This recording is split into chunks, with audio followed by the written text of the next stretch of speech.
Hello សួស្តីហ្វេៗទាំងអស់គ្នាជួបជាមួយមិត្តទៀតហើយណាជាមួយនឹងសាច់រឿងរបស់យើងដដែលហ្នឹងហើយអេមីសូរីមែនតើកាលពីព្រឹកមិញគឺបានចេញរឿងអីទេដោយសារតែទូរស័ព្ទនេះគឺវាដាច់លុយនិយាយទៅទូរស័ព្ទហ្នឹងគឺវាដាច់លុយដូចជីវិតអីមែនអញ្ចឹងឥឡូវហ្នឹងកំពុងតែអស់លុយចាយដូចគ្នាហ្នឹងណាហ្នឹងឥឡូវកុំឲ្យនិយាយសំតប៉ែលត់ច្រើនពេកយើងចូលទៅកាន់សាច់រឿងជាបន្តទៀតកាលពីភិមុនដូចតែអ្នកនរគ្នាដឹងអញ្ចឹងថាកូនរីរបស់យើងជាមួយនឹងកូនសាក់ហ្នឹងគឺគេបានបត់ទៅពាំងបាយជាមួយគ្នារួចរាល់ហើយអូយហើយភាគហ្នឹងនៅពេលដែលគេចាប់ផ្ដើមឡើងគឺនៅក្នុងពេលព្រឹកតែម្ដងអូយជីវិតគេឡើងស្រស់ស្រាយហ្មងគ្នាយើ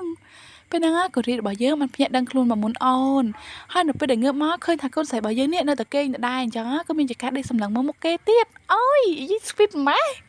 ពេលហ្នឹងកូនប្រុសរបស់យើងដេកមើលមុខកូនសាក់របស់យើងហ្នឹងមើលអត់ដាក់ភ្នែកទេគ្នាយើងអើយ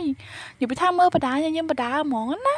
ប៉ុន្តែកំពុងតែញញឹមមានក្តីសុខហ្នឹងទូរស័ព្ទដៃរបស់គាត់ហ្នឹងក៏បានរលឡើងពេលដែលគាត់រៀបរបស់យើងយកទូរស័ព្ទហ្នឹងមកមើលក៏បានឃើញថាលេខមួយហ្នឹងគឺជាលេខរបស់កូនថានឃើញអញ្ចឹងភ្លាមកូនរាជនេះក៏បញ្ញាប់ចុចទទួលទៅរួចហើយក៏និយាយឡើងមកឯងខំមកយើងមានការអីកាត់ព្រឹកបែបនេះហ៎ឯងដឹងទេកំពុងតែរំខានក្តីសុខរបស់យើងហើយចំណាយឯកូនថានវិញលឺអញ្ចឹងក៏បានតបមកវិញថាយើងមិនមានបំណងចង់ខកទៅរំខានឯងទេប៉ុន្តែគឺយើងមានការសំខាន់ចង់ប្រាប់ឯងនិយាយចាប់ហើយគេក៏បានរៀបរាប់ប្រាប់ថាមានអីគេកើតឡើងខ្លះនៅពេលដែលនិយាយចាប់ភ្លាមកូនរាជនេះក៏បញ្ញាប្រាប់ថាបន្តិចទៀតជួបគ្នាហើយក៏ដាក់ទូរស័ព្ទចុះទៅមិនដឹងថាមានរឿងអីទេគ្នាយើងហើយមើលទៅដូចជាបញ្ញាដល់ហើយតែមុននឹងចេញទៅកូនរាជក៏មិនភ្លេចថាកូនសាក់របស់យើងនឹងមកខ្សើតដែរនិយាយថាអត់ដាច់អាឡ័យពីអូនទេប៉ុន្តែដោយសារតែមានការអញ្ចឹងទ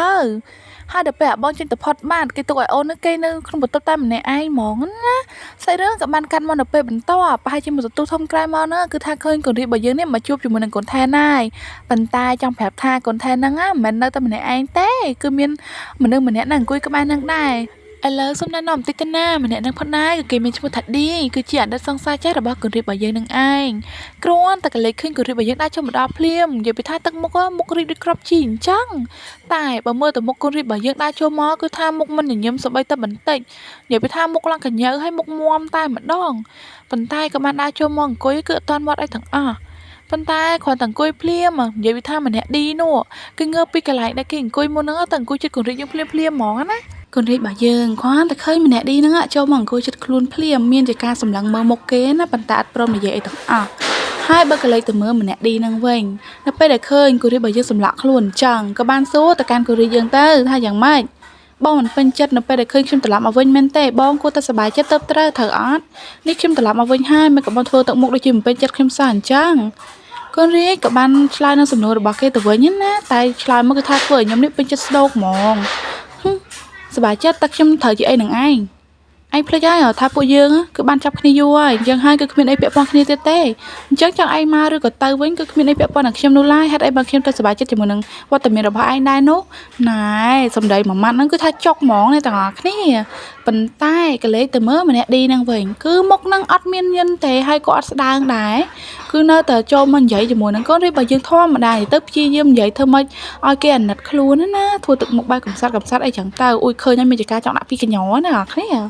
ាពេលហ្នឹងគេបានសួរទៅកាន់កូនរីបន្តទៀតណាតែថាហេតុអីបានជាបងនិយាយអញ្ចឹងកាលពីមុនណាពួកយើងក៏ធ្លាប់ជាសង្សារគ្នាដែរនេះបងដាច់ចិត្តម៉ែហេតុអីបងចាំបាច់និយាយពាក្យគំរោះគំរើបែបមកដាក់ខ្ញុំដែរនោះកូនរាជគឺអត់ខ្វល់ទេក៏នៅតែប្រាប់ទៅវិញទៅថាឥឡូវហ្នឹងគឺខ្ញុំមានមនុស្សដែលខ្ញុំពេញចិត្តដែរអញ្ចឹងគឺយើងទៅពីរនាក់កុំពាក់ព័ន្ធគ្នាអីល្អជាងនិយាយចាប់ភ្លាមក៏ចង់ងើបដើរចេញទៅណាប៉ុន្តែម្នាក់ឌីហ្នឹងគឺថាចាប់ដៃកូនរាជយើងជាប់ឬហើយក៏និយាយបន្តទៀតហើយ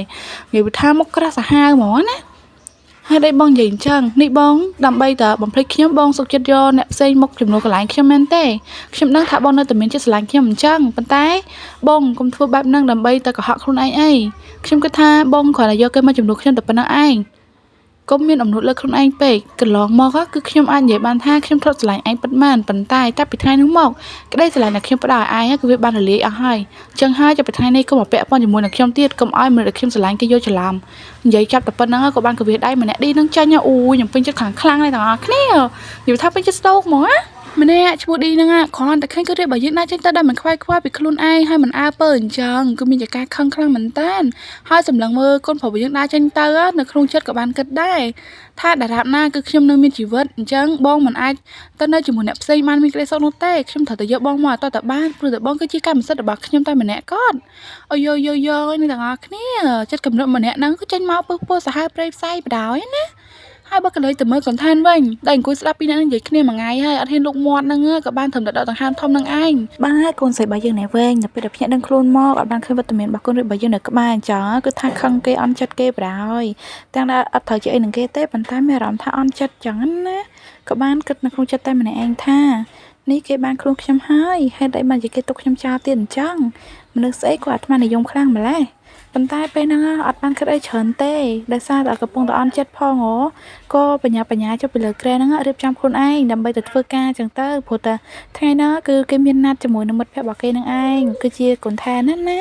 បន្ទាប់ពីរៀបចំខ្លួនរួចរាល់កូនរាជរបស់យើងក៏បានចេញមុខមកតែម្ដងនិយាយពីថាមិនដឹងថាចូលមកដល់តាំងពីពេលណាទេធ្វើឲ្យកូនសាក់នេះគឺមានការភ្ញាក់ផ្អើលដែរក៏បានសួរទៅកាន់កូនរាជហ្នឹងថា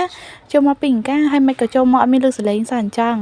កូនរាជក៏តបមកវិញណាដែលមិនខ្វល់ទេថាចេះចូលយូរហើយតាំងពីកូនស្រីរបស់យើងចូលទៅងូតទឹកមកម៉េះប៉ុន្តែកូនស្រីរបស់យើងអត់ចាប់អារម្មណ៍ហ្នឹងឯងលឿនចឹងភ្លាមកូនស្រីនេះមានជាការសួរថាអញ្ចឹងលោកចេញទៅខាងក្រៅទៅធ្វើស្អីគេ